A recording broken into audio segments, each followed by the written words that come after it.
Hey, what's going on, everybody?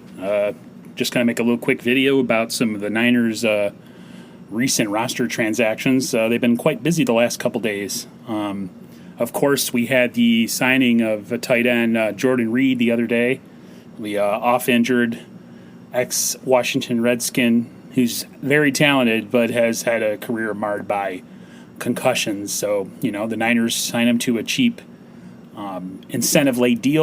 incentive-laden deal. So hopefully he can contribute. As we all know, the 49ers have been in the market for some more pass rush help. Outside of Bosa and Dee Ford, they're pretty thin. Ronald Blair's coming back from injury, so we don't know how that's going to work out. So there's been talk of Jadeveon Clowney, Dion Jordan, Ziggy Asna, but it looks like the 49ers settled on Dion Jordan. Not the splashiest name. He's a former first-round pick of the Miami Dolphins who's not been the most productive. I guess some would consider a bust. My brother's a Dolphins fan and says he did pretty much nothing when he was there. But he's coming in to be, if all things work out, and it looks like it's a signing that's going to happen. It hasn't officially happened yet, but it is pretty much a foregone conclusion. He brings some relief off the end so that Bosa and Dee Ford can have some rest. We all know how that turned out at the end of the year last year. It was just the D-line was really stressed, and everyone was really maxed out. So the Niners could always use a little bit more depth, and that's what they did with Dion Jordan. He's had some off-the-field issues in his career. Like I said, he never lived up to his number one pick status, or not the number one pick, but early first-round pick status. And he's had some demons that he's had to deal with off the field. Pretty much another, low money, incentive-laden contract. There was no way the Niners were going to sign Jadeveon Clowney. I think they were just testing the waters to see what they were asking for.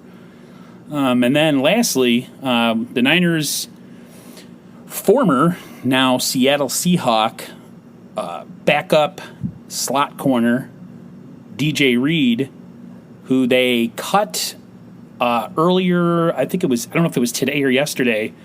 He had a pectoral injury, and what the Niners were going to do is they were going to release him and then stash him.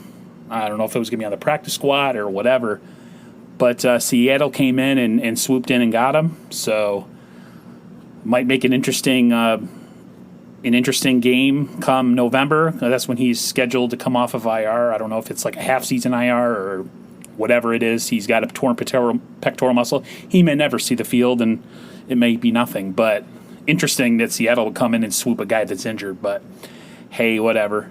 So yeah, there's been some roster movement as we get into camp. Who knows what else the Niners are looking to do? I'm never surprised with John Lynch.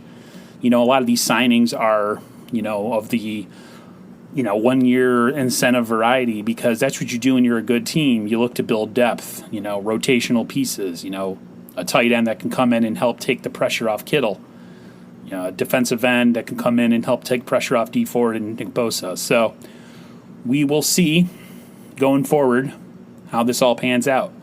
Oh, and before I forget, one last little tidbit. Let's not forget about the opt-out of wide receiver Travis Benjamin, that was a free agent signing and former San Diego Charger.